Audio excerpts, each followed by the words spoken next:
पैदा हुए मोहम्मदुर रसूलुल्लाह तो बाप को नहीं देखा, और 6 साल की उम्र में बाप की कब्र के सामने मां को भी अलविदा कह दिया। 6 साल की उम्र में नबी अकरम की मां आमिना भी छोड़ के चली गई। दादा अब्दुल मुत्तलिब ने पाला, लेकिन जब अल्लाह के नबी की उम्र 8 साल की हुई तो अब्दुल मुत्तलिब का भी इंतकाल हो गया। 8 साल से लेकर बराबर और मुस्तकिल हजरत खदीजा की शादी होने तक 25 साल की उम्र तक अबू तालिब मुहम्मदुर रसूलुल्लाह की परवरिश करते रहे, उनको खिलाते रहे, उनको पिलाते रहे और बड़ा करते रहे। 40 साल के बाद जब आपको नबूवत मिली और जब तौहीद की दावत दी तो परेशानियां आने लगी। अबू तालिब आपको बचाते रहे। दावत देते देते जब काफी अरसा गुजर गया, मुखालिफतें भी बहुत ज्यादा बढ़ गई, तो एक दिन ये काफिर जब आए तो कहने लगे, अबू तालिब अब पानी बहुत आगे चढ़ गया है, तुम्हारा भतीजा रुकने का नाम भी नहीं लेता, हमारे माबूदों को बुरा भला कहता है, हमारे माबूदों को गालियां देता है और हमारे माबूदों को कहता है कि ये लंगड़े लूले अंधे बहरे ये क्या सुनेंगे तुम्हारी। आए अबू तालिब अब पानी हद से आगे चढ़ चुका है, अब तुम अपने भतीजे को समझा नहीं पाए हो, मैं तुम्हारे पास एक मशवरा लेकर आया हूं। कहा क्या है मशवरा? कहा तुम्हें बच्चा ही पालना है, तुम मेरा बेटा ले लो, पालो लो, खिलाओ पिलाओ, लेकिन तुम अपने भतीजे को मेरे हवाले करो। अब हमारा समाज, हमारी सोसाइटी उसको जो सजा देना चाहेगी देगी, क्योंकि मोहम्मद ने अब मामला बहुत ऊपर कर दिया है, पानी अब ऊपर चढ़ गया है, अब ये समझाने बुझाने की जरूरत नहीं है, अब लाओ और मोहम्मद को हमारे हवाले करो। अबू तालिब ने कहा, वाह इतना अच्छा फैसला, तुम्हारे बच्चे को, तुम्हारे बेटे को मैं खिलाऊं पिलाऊं और खिला पिलाकर साड़ करूं, और मेरे भतीजे को ले जाओ तुम ताकि उसकी तिक्का बोटी करो, उसको मारो और कत्ल करो, ये तुम्हारा इंसाफ? यानी तुम्हारे बेटे को मैं अपने घर में रखकर पाल पोस कर बड़ा करूं और मेरे भतीजे को तुम टुकड़े टुकड़े करो, ये जजमेंट लेकर, ये फैसला लेकर, ये इंसाफ की बात करने के लिए तुम आए हो हमारे पास? कहा तो आपका भतीजा नहीं मानता, समझा लो, वरना अब जहां मिलेगा उसको कत्ल कर दिया जाएगा। ये धमकी देकर चले गए। यहां गए, यहां अबू तालिब को बुरा लगा कि अगर मोहम्मद को मेरी जिंदगी में कुछ हो गया तो मैं कैसे बर्दाश्त करूंगा। आपने बुलाया, भतीजे इधर आओ। जब मोहम्मद रसूलुल्लाह आए, आपने कहा, भतीजे अपने चचा के कमजोर कांधों पर इतना बोझ न डालो।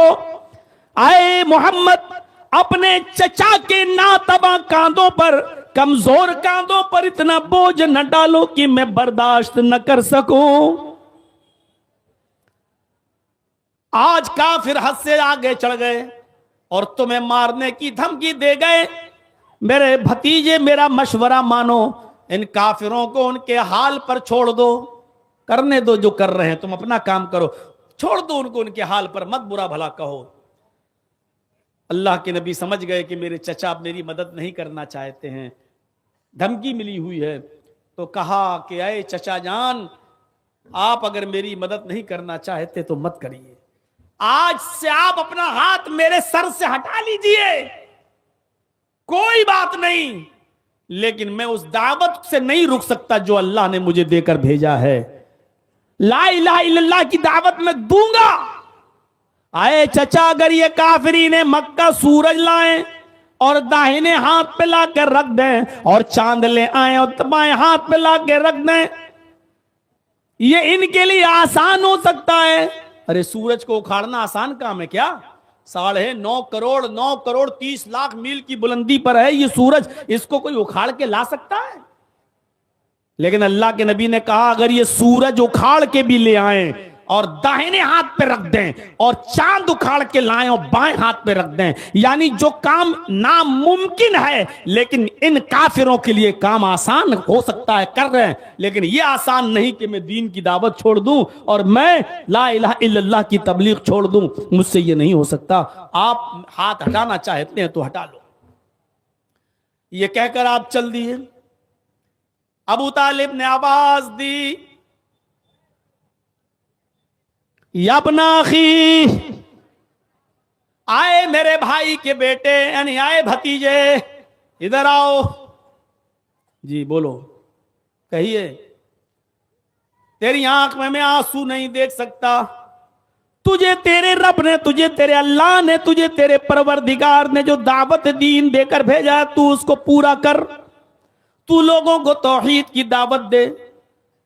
रही मेरी बात तो सुन, जब तक मैं जिंदा हूं और मेरी एक एक सांस जब तक चलती रहेगी, तेरी हिफाजत में लगी रहेगी, देखता हूं मेरी जिंदगी में कौन तेरा कुछ करेगा। देखता हूं मेरी जिंदगी में कोई खरोच भी तुझे आ जाए, जाओ सबसे मैं निबट लूंगा। तू अपनी दावत दे लोगों को। देखता हूं कि मेरी जिंदगी में कौन मेरे भतीजे पर आंख भी उठा ले और उसको कोई खरोच भी आ जाए। जा। कितनी मदद करते थे चचा अबू तालिब। लेकिन जब अबू तालिब का आखिरी वक्त आ गया और वो भी आखिरी मर्जुल मौत में जब मुब्तला हो गए, तो अल्लाह के नबी को यह फिक्र हुई, अब मेरे चचा नहीं बचेंगे। ऐसी बीमारी उनको लग गई कि इस बीमारी में बचना मुश्किल है। वो आज भी मर सकते हैं और कल भी जा सकते हैं। चलो अब मेरे चचा की आखिरी वक्त में तो कम से कम मैं जाऊं और उनको दीन की दावत देकर उनसे ये कलमा पढ़वा लूं। अगर मेरे चचा ने कलमा पढ़ लिया तो मुझे बड़ी खुशी होगी। अल्लाह के नबी अपने चचा अबू तालिब के पास जाते हैं, लेकिन क्या देखते हैं कि यहां और भी लोग बैठे हुए हैं। उनकी आखिरी मौके पर अबू जहल बैठा है, अबू लहब बैठा है, और भी लोग वहां बैठे हुए हैं। अल्लाह के नबी सल्लल्लाहु अलैहि वसल्लम उस मौके पर कुछ बोलना चाहते हैं, लेकिन देखते हैं कि ये लोग बैठे हुए हैं, ये लोग बैठे हुए हैं। इन लोगों के सामने कहूंगा तो मेरे चचा कभी इस्लाम नहीं लाएंगे। आपने चचा से कहा कि मुझे आपसे कुछ तन्हाई में बात करनी है। अबू तालिब ने उन लोगों को थोड़ा सा घर से दूर कर दिया, थोड़ा सा चले जाओ। वो लोग थोड़ा दूर हो गए। अल्लाह के नबी ने अपने चचा से कहा, चचा जान, कुल या अम्मी ला इलाहा इल्लल्लाह। आए मेरे चचा, आखिरी वक्त है, इस बीमारी में कोई बचता नहीं है। मैं चाहता हूं कि आखिरी वक्त में कम से कम आप ला इलाहा इल्लल्लाह पढ़ लें। आए चचा जान, मेरी दावत को आप कबूल कर लीजिए। ला इलाहा इल्लल्लाह पढ़ के एक अल्लाह की वहदानियत का, उसकी तौहीद का इकरार कर लीजिए। नहीं भतीजे, क्या कहेंगे लोग अगर मैं ला इलाहा इल्लल्लाह पढ़ लूं तो जमाना क्या कहेगा। अबू तालिब आखिरी वक्त भतीजे से डर गए और डर के कलमा पढ़ लिया। भतीजे ने डराया जहन्नम से और वो डर गए। नहीं नहीं नहीं नहीं, अल्लाह के नबी ने अब जो जुमला कहा उसको सुनो। क़ुल या अम्मी ला इलाहा इल्लल्लाहु फी उज़ुनी। आए चचा जान, सबके सामने नहीं पढ़ना चाहते मत पढ़िए, मेरे कान में कह दीजिए, मेरे कान में पढ़ लीजिए। बस सिर्फ मुझे कान में इतना कह दो, ला इलाहा इल्लल्लाह, मेरे कान में पढ़ दीजिए। मैं गवाह बन जाऊंगा और कयामत के दिन अल्लाह से कह दूंगा, आय अल्लाह, मेरे चचा ने मेरे कान में ला इलाहा इल्लल्लाह पढ़ा, तेरी तौहीद की गवाही दी। कसम है मुझे अपने रब के इज्जत और जलाल की, कसम है उस जात की जिसके कब्जे में मोहम्मद की जान है। मैं अल्लाह से गवाही देकर आपको बख्शवा लूंगा, आपको जन्नत में पहुंचवा दूंगा। अल्लाह मेरी गवाही मानेगा और फिर अल्लाह तो खुद समीउन अलीम है, वो सुनने और जानने वाला है। मैं अल्लाह से सिफारिश करवाऊंगा आपकी, आप मेरे कान में कलमा पढ़ दीजिए। अबू तालिब ने कहा, भतीजे मैं तेरे कान में भी कलमा नहीं पढ़ सकता, इसलिए कि मैं नहीं चाहता कि मेरे मरने के बाद लोग ये कहें कि अबू तालिब आखिरी वक्त में अपने बाप दादा का दीन छोड़कर चला गया, अपने बाप दादा के दीन को छोड़ दिया। नहीं, अपने बाप दादा के दीन पे नहीं मरा। अरे मोहम्मद, तेरी दावत बरहक है, मैं मानता हूं कि तू सच्चा है, तूने कभी जिंदगी में झूठ नहीं बोला, लेकिन मैं अपने बाप और दादा के दीन पर ही मरना चाहता हूं। और आखिरकार अबू तालिब बगैर कलमा पढ़े हुए इस दुनिया से रुखसत हो गए। नहीं पढ़ा कलमा। अपने चचा के इंतकाल के बाद मोहम्मदुर रसूलुल्लाह के आंखों में आंसू आ गए। इस बात पर नहीं कि मेरे चचा जो है मर गए, आंसू इस बात पर आए कि मेरे चचा बगैर कलमा पड़े हुए इस दुनिया से चले गए, ला इलाहा इल्लल्लाह का इकरार नहीं किया, जहन्नम के मुस्तहिक हो गए। फिर भी एक उम्मीद लगा कर उठे और दुआ की, अल्लाह मेरे चचा ने जिंदगी भर मेरी हिफाजत की, दुश्मनों से बचाया, मेरी खिदमत की, मुझे पाल पोस कर बड़ा किया, अय अल्लाह इस एहसान के बदले में तू मेरे चचा को बख्श दे, अय अल्लाह मेरे चचा की मग़फ़िरत फरमा दे। ज़बान से ये जुमला निकला, आसमान से जिब्राइल आ गए ये आयत लेकर। किसी मोमिन के लिए ये जायज नहीं है कि वो किसी काफिर के लिए दुआए मग़फ़िरत करे, किसी काफिर के लिए जन्नत में जाने की, बख्शिश की और मग़फ़िरत की दुआ करे। आए मोहम्मद 70 मर्तबा भी अगर तू अपने चचा के लिए दुआ करेगा तो मैं कबूल नहीं करूंगा, क्योंकि तेरा चचा हालत कुफ्र में मरा है, वो बगैर कलमा पड़े मरा है, तेरा चचा जहन्नमी है, वो जहन्नम में जाएगा। यहां हम तेरी भी दुआ कबूल नहीं करेंगे और तेरे चचा को नहीं बख्शेंगे। तेरा चचा अबू तालिब जहन्नमी है, जहन्नम में रहेगा। नबी अकरम के आंखों में आंसू।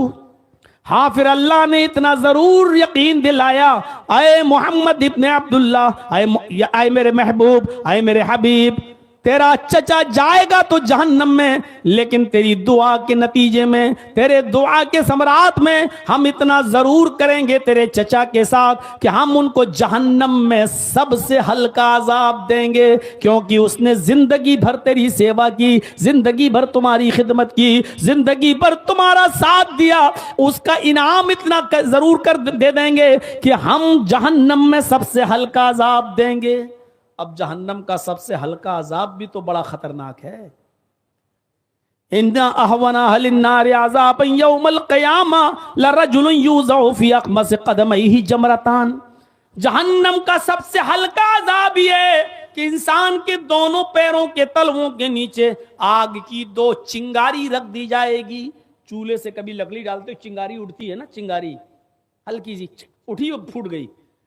जहन्नम के 2 चिंगारियां हम दोनों तलवों के नीचे रख देंगे, ये सबसे हल्का अजाब होगा। और इन दोनों चिंगारियों का हाल ही होगा, यगली मिनहुमा दिमागु, इन दोनों चिंगारियों की वजह से उसका दिमाग हांडी की तरह खौल रहा होगा। जैसे कोई चीज पकाइए, आप पानी को उबालिए और गैस सिलेंडर पर रख दीजिए और 15 मिनट के बाद देखिए पानी कैसे उबलता है। ये 2 चिंगारियां पैरों के तलवे के नीचे रखी जाएंगी और उन चिंगारियों से दिमाग हांडी की तरह खोल रहा होगा, उबल रहा होगा जैसे हांडी में पानी उबलता है। यगली मिनहुमा दिमागुहु, उसका दिमाग खोल रहा होगा, उबल रहा होगा। मेरे भाइयों, ये सबसे हल्का अजाब होगा। फरमाया कि आए मोहम्मद, हम तेरे चचा को सबसे हल्का अजाब देंगे, लेकिन देंगे और जहन्नम में डालेंगे और कभी जिंदगी के अंदर वो जहन्नम से निकलेगा नहीं, क्योंकि वो जहन्नम काफिरों के लिए हमेशा के लिए बनाई गई है, कभी नहीं निकलेगा। वमावाहु नार, हमेशा जहन्नम में रहेगा, कभी नहीं निकलेगा। अजाब हल्का कर देंगे लेकिन जहन्नम से नहीं निकालेंगे। पूरे वाक़े को बयान करने का मकसद क्या है? कलमा पढ़ा तो एक वक्त की नमाज भी नहीं पढ़ी, वो जन्नत में चला गया। और जिसने पूरी जिंदगी नबी की खिदमत की, पूरी जिंदगी नबी की सेवा की, पूरी जिंदगी नबी को चाहा, पूरी जिंदगी नबी को दुश्मनों से बचाया, लेकिन बगैर कलमे के वो इस दुनिया से चला गया, तो कहां गया? जहन्नम में गया। मेरे प्यारे साथियों, अफजलुहा क़ौलु ला इलाहा इल्लल्लाह। अफजल कलमा, अफजल चीज क्या है? ला इलाहा इल्लल्लाह। ये ईमान का आला दर्जा। और ला इलाहा इल्लल्लाह का माना यह है कि जब पढ़ लिया तो यह माना जाए कि वही है इबादत के लायक, वही है सजदे के लायक, वही है दुआओं को सुनने के लायक, वही है हमारी हाजात और हमारी जरूरियात को पूरा करने के लायक, उसके अलावा कोई नहीं। मिसालें मत दो, छत पे चढ़ना हो तो सीढ़ी की जरूरत पड़ती है। माफ कीजिएगा, हमें और आपको सीढ़ी की जरूरत पड़ती है। माफ कीजिएगा, वहां जो लोग बैठे हैं उनको सुनाने के लिए हमें माइक की जरूरत पड़ती है, लेकिन अल्लाह तक अपनी आवाज को पहुंचाने के लिए हमें माइक की जरूरत नहीं है, क्योंकि अल्लाह रब्बुल आलमीन हमारी बात को बगैर माइक के भी सुनने पर कादिर है। अगर अल्लाह को सुनाने के लिए हम वसीला इस्तेमाल करें तो फिर अल्लाह की कुदरत क्या रह गई? अल्लाह अगर बगैर वसीले के नहीं सुन पा रहा है तो फिर कुदरत क्या रह गई अल्लाह की? अरे एक बार हजरत औस इब्ने सामित ने खौला बिनते सालबा अपनी बीवी से जिहार कर लिया था। जिहार, जिहार जानते हैं? गुस्से में आकर अपनी बीवी से कह दिया, अंते अलैया का ज़हरे उम्मी, तू मुझ पर मेरी मां की तरह हराम हो चुकी है, तू मुझ पर मेरे मां की पीठ की तरह हराम, जिस तरह मेरी मां मुझ पर हराम है उसी तरह तू भी हराम। चल हट, आज के बाद हम तेरा चेहरा नहीं देखेंगे।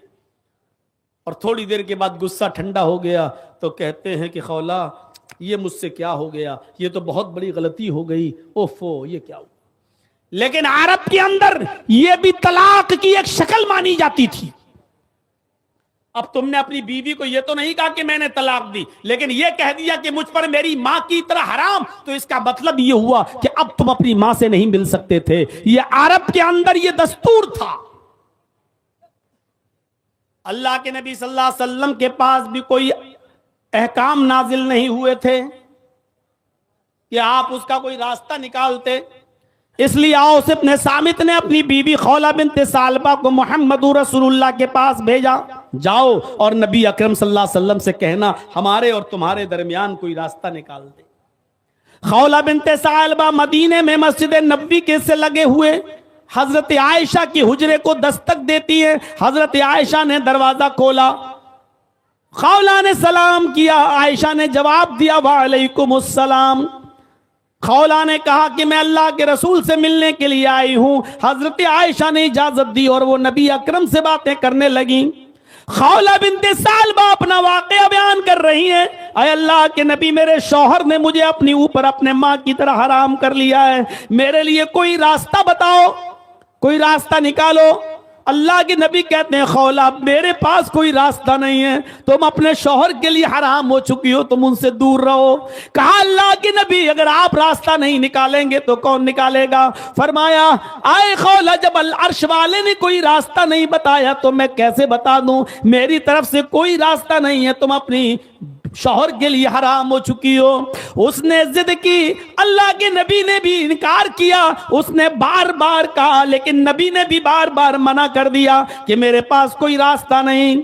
हाँ, ये जुमले पर गौर करना, खौला बिनते सालबा ये बातें नबी से कह रही है और नबी खौला बिनते सालबा से बातें कर रहे हैं। हुजरा बहुत छोटा है, इतना समझो, इतना समझो जैसे ये कैमरे हमारे ये लगे हुए हैं, ये और यहां मैं बैठा हुआ हूं, ये हुजरा इतना बड़ा है। हजरत आयशा फरमाती हैं खौला बिनते सालबा अल्लाह के नबी से बातें कर रही थी और मुहम्मदुर रसूलुल्लाह खौला बिनते सालबा से बातें कर रहे थे। खौला बिनते सालबा से बातें कर रहे थे। उन दोनों के दरमियान क्या गुफ्तगू हो रही थी, उन दोनों के दरमियान क्या बातें हो रही थी? लम अस्मा कलामहुमा, खौला बिनते सालबा की और मुहम्मदुर रसूलुल्लाह की बातें हम नहीं सुन पा रहे थे। समझ रहे हैं आप? एक छोटा सा हुजरा, आयशा एक कोने में बैठी हुई हैं, इतनी दूर रही होंगी आयशा जैसे ये रखा हुआ है, आपका टीम टाम यहां, इतनी दूर हजरत आयशा बैठी हैं और हजरत आयशा कह रही हैं अल्लाह के नबी और खौला बिनते सालबा क्या बातें कर रहे हैं? लम अस्मा कलामहुमा, हम उन दोनों की बातें नहीं सुन पा रहे थे जबकि वो मेरे करीब में थी। यहां से अंदाजा लगाइएगा, इस जुमले को मैंने छोड़ दिया है आप लोगों के लिए थोड़ी देर के लिए। अब सुनिए, खौला बिनते सालबा को अल्लाह के नबी ने मना कर दिया, जाओ मेरे पास कोई रास्ता नहीं है। अब खौला बिनते सालबा वहां से निकली, सीधे मस्जिद नबी में चली गई, वुजू बनाया, 2 रकात नमाज पढ़ी और फिर अल्लाह को पुकारने लगी कि अल्लाह मेरे लिए कोई रास्ता निकाल। आय अल्लाह, अब तो मोहम्मद का भी दरवाजा बंद हो गया है, मोहम्मद रसूलुल्लाह ने भी अपनी चौखट बंद कर ली है। आय अल्लाह, अगर तूने मेरे और मेरे शौहर, मेरे हस्बैंड के दरमियान रास्ता नहीं निकाला तो मैं कहां जाऊंगी। बच्चों को प्यार दे सकती हूं, लेकिन खिलाने और पिलाने की जिम्मेदारी तो शौहर के ऊपर है। आय अल्लाह, मुझे उसने अपनी मां की तरह हराम कर लिया है, मैं कहां जाऊंगी।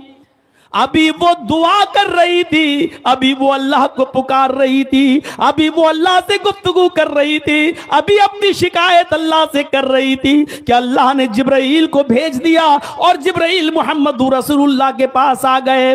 अल्लाह के नबी को पता ही नहीं कि औरत मस्जिद नबवी में मौजूद है, अल्लाह से दुआ कर रही है। आप समझे मेरे घर से गई तो अपने घर गई होगी। अभी वो दुआ कर रही है, अभी दुआ के हाथ गिरे भी नहीं कि जिब्राइल आ गए और जिब्राइल ने मोहम्मद रसूलुल्लाह के ये आयतें नाजिल की। अल्लाह ने फरमाया नबी से कह दो, कद समिअ अल्लाहु कौलल्लती तुजादिलुका फी ज़ौजिहा व तश्तकी इलल्लाह वल्लाहु यस्मउ तहावुरकुमा इन्नल्लाह समीउम बसीर। अल्लाह ने उस औरत की गुफ्तगू को सुन लिया, अल्लाह ने उस औरत की फरियाद को सुन लिया जो आपसे अपने शौहर के बारे में बहस कर रही थी, जो आपसे अपने शौहर के बारे में बहस कर रही थी। वह तश्तकी इलल्लाह, और अल्लाह से भी दुआ कर रही, अल्लाह से भी फरियाद कर रही है। आपको क्या मालूम, मस्जिद में झांक कर देखो वो औरत अल्लाह को पुकार रही है।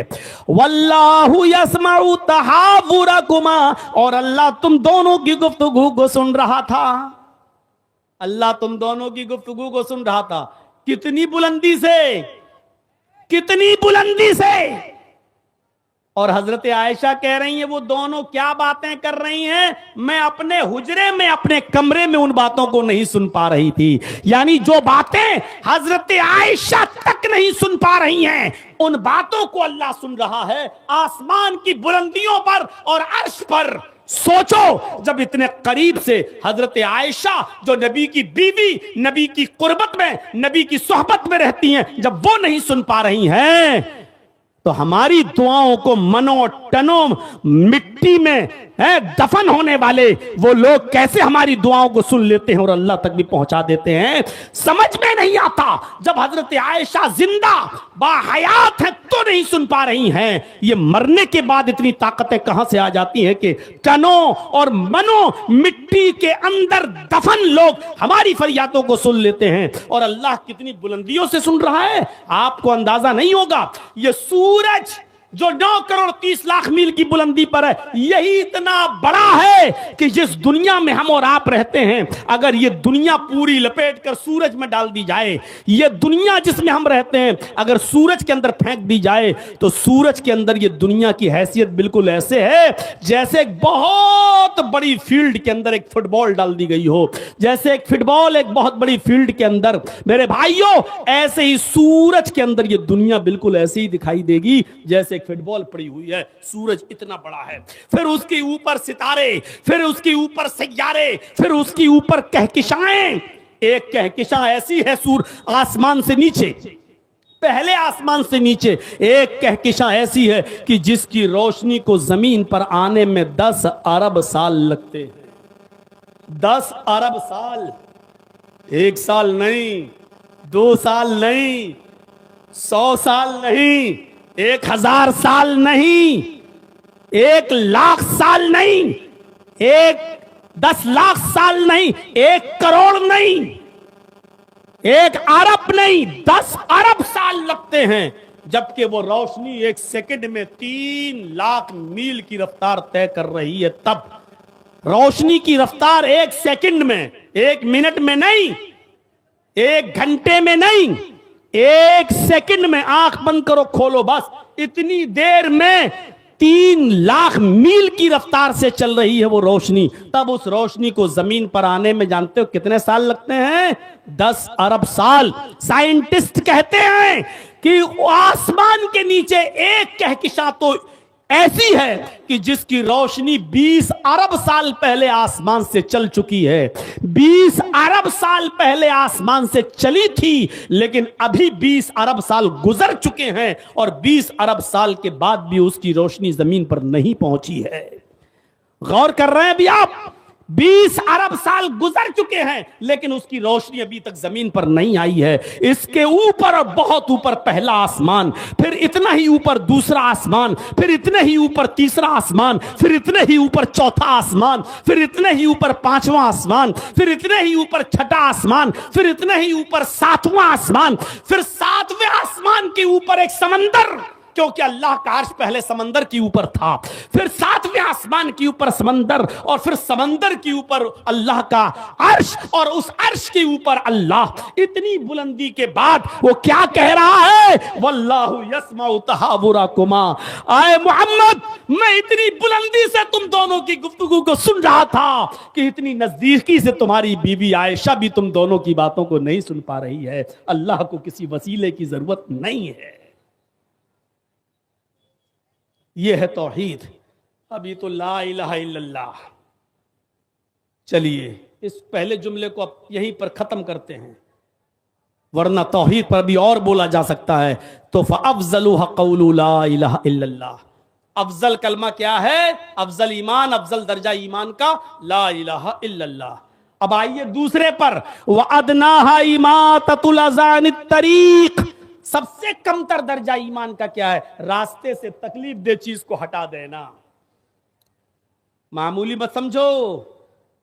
चले जा रहे हैं 4 व्हीलर पर, अल्लाह ने दे दिया तो बस अब जमीन पर पैर नहीं रखते। रास्ते में केले का छिलका अगर नजर पड़ जाए तो साइड में गाड़ी को रोक लो और केले का छिलका हटा दो। पत्थर पड़ा हुआ दिख जाए, गाड़ी को तो दाएं बाएं से निकाल लिया, ठीक है, लेकिन गाड़ी को साइड में रखकर उस पत्थर को हटा दो। तुम तो निकल गए। हो सकता है कि कोई अंधा बेचारा उस केले के छिलके पर अगर पैर रखकर फिसल जाए और इत्तेफाक से वो बूढ़ा भी हो और उसकी कमर की हड्डी टूट जाए तो बुढ़ापे में जल्दी संभलती भी नहीं है। कोई कांटा पड़ा है, तुम्हारी नजर पड़ गई तो उठाओ, फेंक दो। एक बात याद रखिएगा, जिस तरह नुकसानदेह और तकलीफ दे चीजों को रास्ते से हटाना सवाब है, उसी तरीके से जानबूझकर इन चीजों को रास्ते में फेंकना गुनाह भी है। केला खाते हुए जा रहे हैं, वो फेंक दिया छिलका। बीच सड़क पे गए ना, वो डाल दिया ना। ये तकलीफ दे चीज है। तकलीफ दे चीज में नाक भी आती है, थूक भी आता है, बलगम भी आता है, लेटरिन भी आती है। ये सारी की सारी चीजें तकलीफ दे चीजों में शामिल हैं। इन तमाम चीजों से तकलीफ होती है।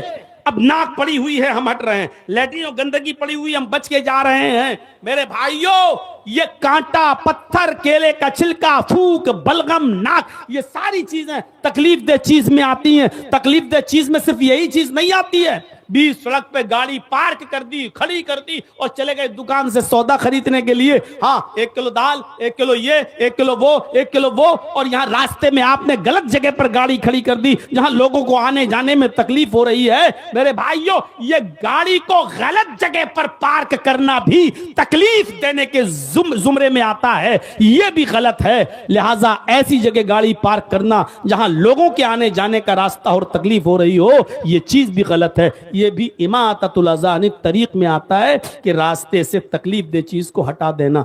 अब किसी की मोटरसाइकिल को रास्ते से हटाइएगा तो कितना बुरा मानेगा। मान लीजिए बीच रास्ते में खड़ी हुई है और अल्लाह के रसूल की हदीस तो ये है कि रास्ते से तकलीफ दे चीज को हटा दो। अभी जर्जीत साहब हटा के देखें, आप लड़ने पे आमादा हो जाएंगे। अबे होगा मौलवी तू अपने बाप के घर का? तूने मेरी गाड़ी छुई कैसे? तूने हटाई कैसे? अरे 20 सड़क में खड़ी थी, तेरे बाप की जगह है। अभी दुनिया भर की जुमले आप सुना डालेंगे किसी भी इंसान को, लेकिन आप ये नहीं सोच रहे हैं कि उससे तकलीफ हो रही है आने जाने वाले को। रास्ते से तकलीफ दे चीज को हटा देना ये एक तरफ अल्लाह का हक, दूसरी तरफ फौरन ईमान में कमतर दर्जा जो आया है वो फौरन बता दिया इंसानियत के हुकूक भी हैं। लिहाजा ये मत देखो कि इस रास्ते से हिंदू गुजर रहा है, कि मुसलमान गुजर रहा है, कि सिख जा रहा है, कि ईसाई जा रहा है, कि बुद्धिस्ट जा रहा है, कि यहूदी कुछ नहीं। इंसानियत का तकाजा यह है कि उस चीज को वहां से हटा दो। शादी हो रही है, घर के बाहर आपने शामियाना लगा दिया है, घर के बाहर आपने टेंट लगा दिया है, वो रास्ता है गुजरने का। अब एक आदमी को टेंट लगा हुआ देखकर आपने रोक दिया, अब वो आदमी बेचारा चक्कर काट कर 2 किलोमीटर दूर से जा रहा है। ये तकलीफ देना है, तकलीफ। इसी तरीके से रमजान का महीना आ रहा है, रात में 2 बजे उठकर माइक पकड़ लेना, रोजेदार भाइयों उठिए, सहरी कीजिए, माओ बहनों उठिए, सहरी बनाइए, रोजा इतना टाइम सहरी में बाकी रह गया है। और इसके बाद खड़े होकर नज़में पढ़ने लगो, नाते पढ़ने लगो, गीत गाने लगो, और चाहे कुरान की आयतें ही पढ़ने लगो। ये सारी की सारी चीजें तकलीफ देने के जिम्न में आती हैं। मेरे भाइयों, आपको किसने कहा कि रात के 2 बजे माइक पकड़ के आप लोगों को उठाइए?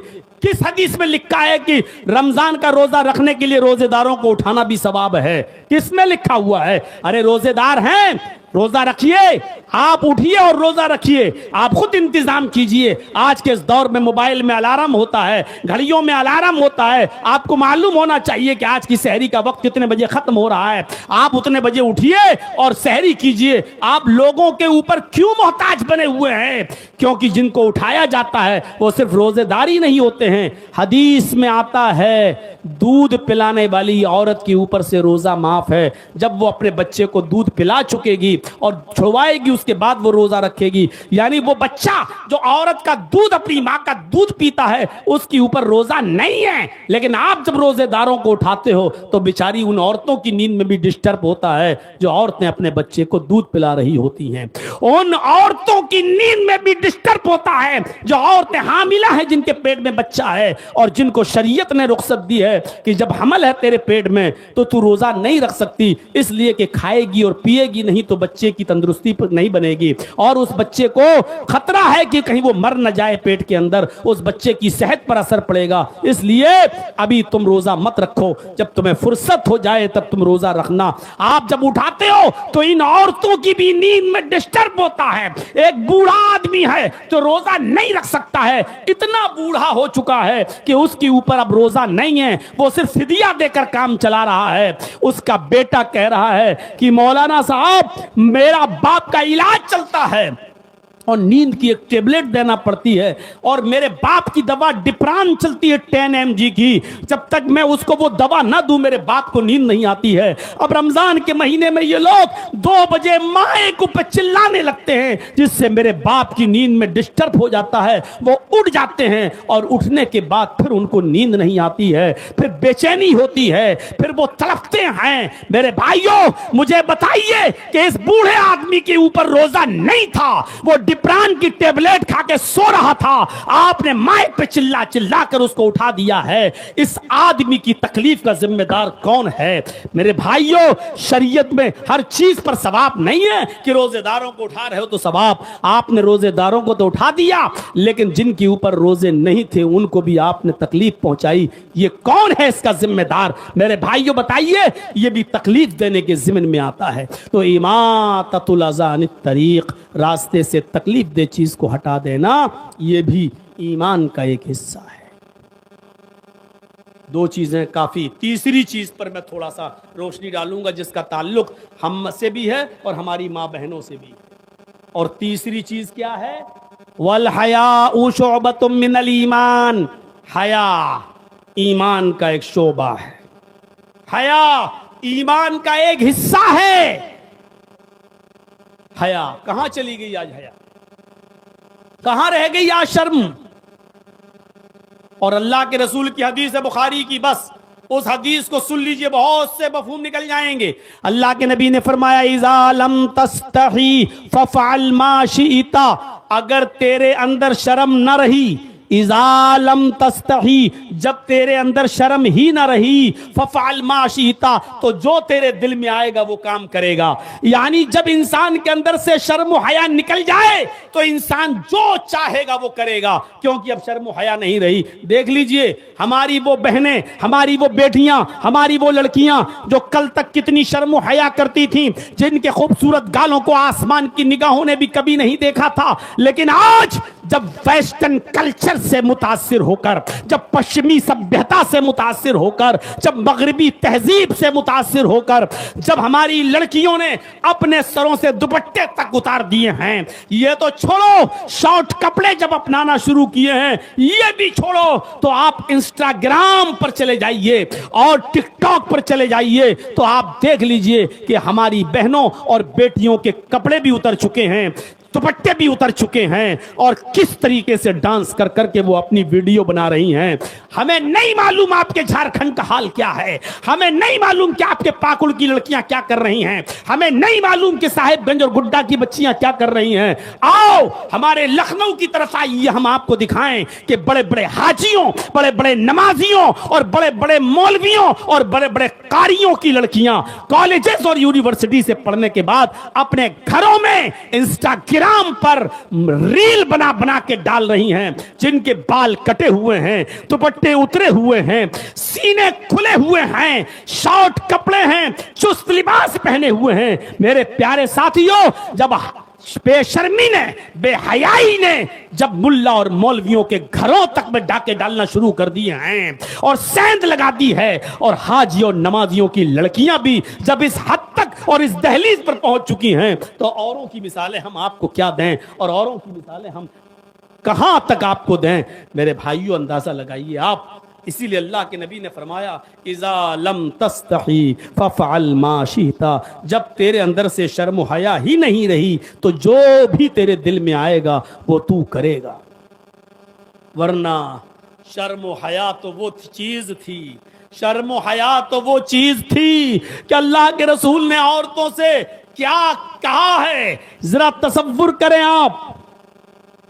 औरतें मस्जिदों में नमाज पढ़ने जा सकती हैं, इजाजत है उनको। मसला याद रखिएगा, अल्लाह के नबी ने यहां तक फरमाया, ला तमनऊ इमा अल्लाह अन युसल्लीना फिल मस्जिद। अगर औरतें मस्जिदों में नमाज पढ़ने की इजाजत मांगे तो उनको दे दो, उनको मस्जिदों में जाने से मत रोको। अल्लाह के नबी के जमाने में औरतें मस्जिदों में आया करती थी नमाज पढ़ने, ये बात अब आपके समझ में आ गई।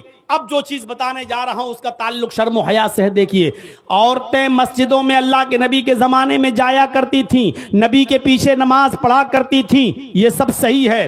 अल्लाह के नबी ने यह भी फरमाया कि औरतें मस्जिदों में नमाज पढ़ने के लिए जाएं और इजाजत मांगे तो तुम अपनी बीवियों को, अपनी बहनों को, अपनी बेटियों को मस्जिदों में जाने से मत रोको। यानी वो जाना चाहें तो जा सकती हैं, तुम रोकने वाले कोई नहीं होते हो। इन अहादीस की रोशनी से पता चलता है कि औरतें जब चाहें, जिस वक्त चाहें मस्जिद में नमाज पढ़ने जा सकती हैं, ये अपनी जगह पर। लेकिन इसके बावजूद अल्लाह के नबी सल्लल्लाहु अलैहि वसल्लम ये फरमा रहे हैं, औरत का अपने घर में नमाज पढ़ना मस्जिद में नमाज पढ़ने से ज्यादा अफजल है, क्योंकि औरत अपने घर में नमाज पढ़ेगी तो मस्जिद में नमाज पढ़ने वाले मर्दों से दूर रहेगी।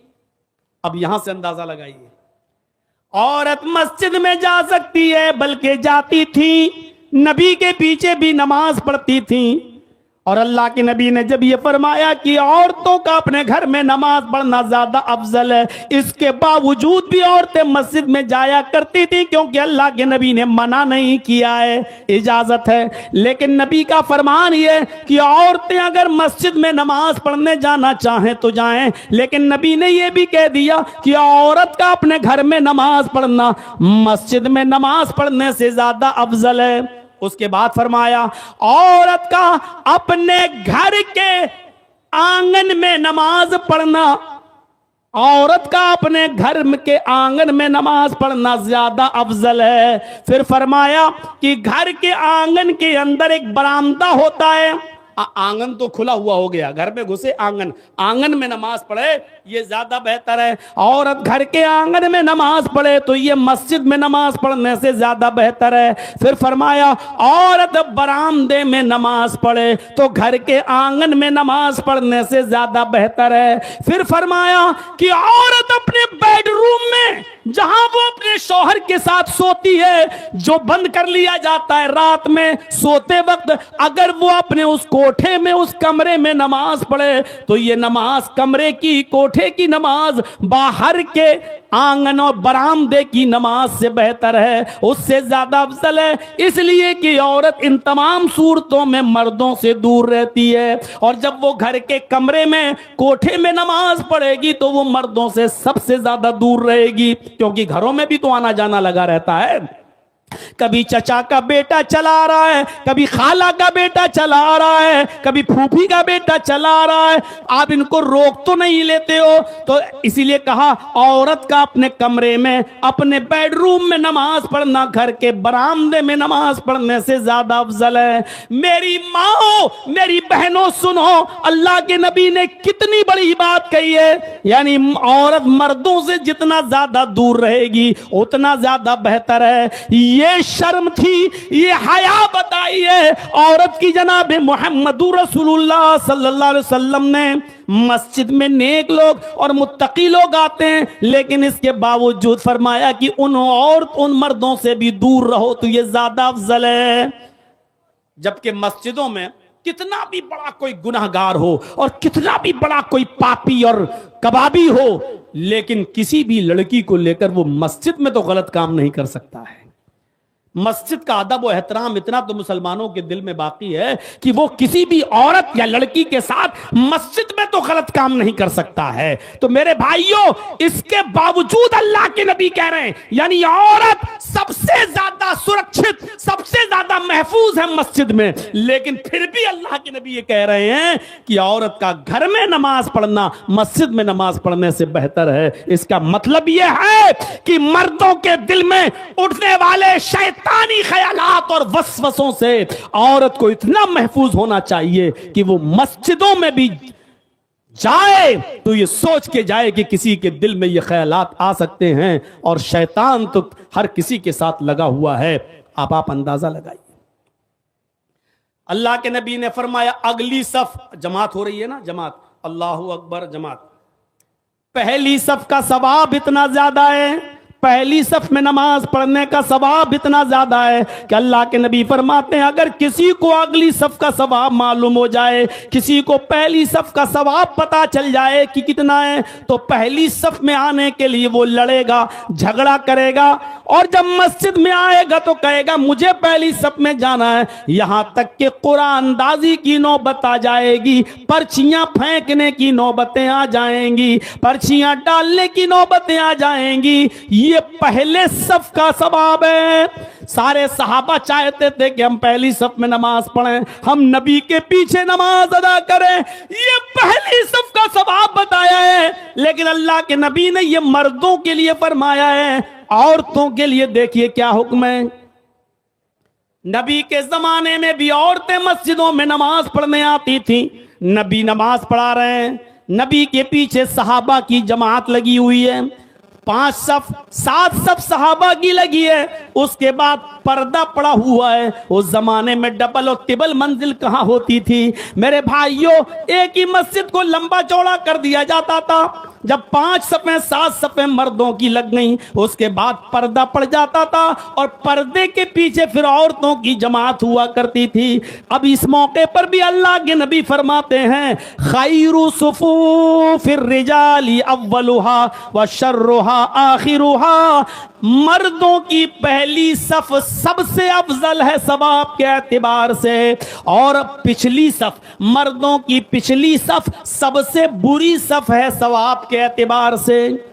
सवाब के एतबार से बुरी का मतलब यह नहीं है कि वो काबिले नफरत हो, बुरी का मतलब यह है, शर का मतलब यह है कि सवाब में कम। फरमाया मर्दों की पहली सफ सबसे अफजल है सवाब के एतबार से, और मर्दों की पिछली सबसे पीछे वाली सफ सबसे बुरी सफ है सवाब के एतबार से। फिर फरमाया व खैरु सुफूफिन निसाई आखिरुहा व शर्रुहा बलुहा, और औरतों की पिछली सफ, औरतों की सबसे पीछे वाली सफ सबसे अफजल है सवाब के एतबार से, और औरत की आगे वाली सफ सबसे बुरी है सवाब के एतबार से। जर्जी साहब नमाज पढ़ा रहे हैं, अल्लाह अकबर। अब मेरे पीछे 5 सफ़े लगी हैं मर्दों की, उसके बाद पर्दा पड़ा हुआ है, पर्दे के पीछे 5 सफ़े लगी हुई हैं औरतों की। ठीक है, मर्दों की पहली सफ जो जर्जीस के पीछे लगी हुई है वो सबसे अफजल है सवाब के एतबार से, और औरतों की 5वीं लास्ट वाली सबसे पीछे वाली सफ सबसे अच्छी है सवाब के एतबार से। क्यों? क्योंकि वो पिछली वाली सफ मर्दों से उतनी दूर है, मर्दों से दूर है, तो जो मर्दों से जितना दूर है सवाब भी उतना ज्यादा बढ़ रहा है। औरत की वो नमाज जो मर्द से जितना दूर और जितना छिपकर पड़ी जाए वो सवाब में उतना ही ज्यादा दर्जा रख रही है। ये शर्मो हया है इस्लाम के अंदर। मेरे प्यारे साथियों, हमारी मां बहनें जरा सोचें, नमाज के मामले में भी इस्लाम ने जब दूर रखा है कि नमाज पढ़ने भी जाओ तो मर्दों से दूर रहो, तो तुम्हें शादियों में मर्दों के साथ बैठ के खाना खाने की इजाजत किसने दे दी है?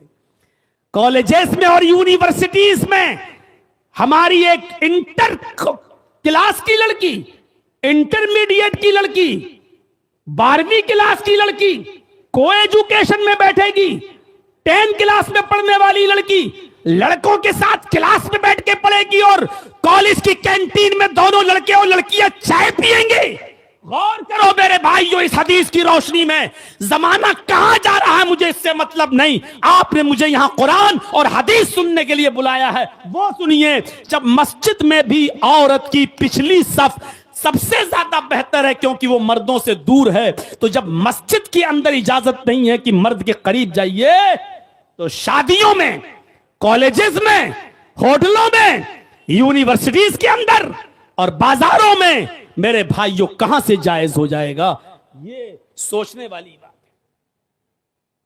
है। जर्जी साहब नमाज पढ़ा रहे हैं, नमाज पढ़ाते पढ़ाते रुकू में गए, रुकू से उठे, सजदे में गए, भूल गए, एक रुकू किया कि 2 रुकू कर लिए, 2 सजदे करना थे, 1 सजदा किया या 3 सजदा। मेरे पीछे जो लोग मौजूद हैं उनको अगर याद है तो वो याद दिला देंगे, वो टोक देंगे सुभान अल्लाह, अल्लाहु अकबर कहकर वो टोक देंगे, वो याद दिला देंगे। लेकिन अगर मर्दों को मालूम नहीं है, मर्दों, आप इधर देखिए, अगर मर्दों को पता नहीं है लेकिन औरतें पीछे खड़ी हुई हैं पर्दे के पीछे, और उनको पता है कि मर्द भूल गया है, इमाम भूल गया है, तो वो सुभान अल्लाह नहीं कहेंगी, अल्लाहु अकबर नहीं कहेंगी, वो याद इस तरीके से नहीं दिलाएंगी।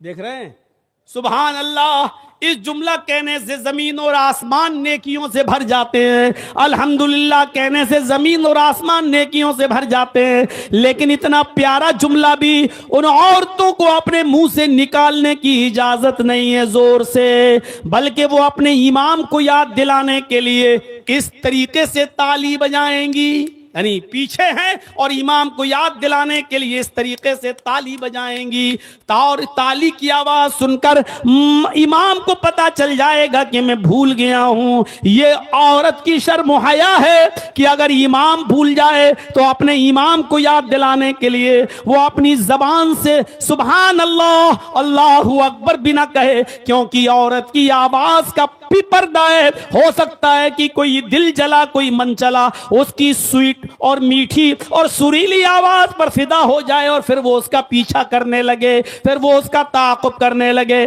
फरमाया कि औरत के लिए सुभान अल्लाह, अल्लाहु अकबर कहना भी जायज नहीं है, बल्कि वो ऐसे ताली बजाकर अपने इमाम को याद दिलाएगी। ये है औरत की शर्म हया। वल हयाउ शोबतुम मिनल ईमान, और हया ईमान का एक शोबा है, हया ईमान की एक ब्रांच है। मेरे भाइयों, जब लड़की का निकाह होता है तो उस निकाह के मौके पर उससे इजाजत ली जाती है। हमारे यहाँ जो दस्तूर है वो बड़ा खराब है, आपके यहाँ क्या है मुझे नहीं मालूम। हमारे यहाँ एक वकील और 2 गवाह लड़की के पास जाते हैं, एक वकील और 2 गवाह एक मर्द और दो गवाह जाते हैं और लड़की जो जिसकी शादी होने वाली है वो अपनी सहेलियों में के बीचों बीच में बैठी हुई होती है, घिरी हुई होती है। वो वहां जाकर कहलवाते हैं, वो वहां जाकर उससे कहलवाते हैं फला लड़के के साथ तुम्हारा इतने इतने रुपए मेहर के बस तुम्हारा निकाह किया जा रहा है, क्या तुम्हें वो लड़का कबूल है? अब वो लड़की खामोश है। फिर पूछते हैं क्या वो कबूल है? लड़की खामोश है। उसकी सहेलियां कोहनी मार मार के कहती हैं हाँ कह दो कबूल है, हाँ कह दो कबूल है।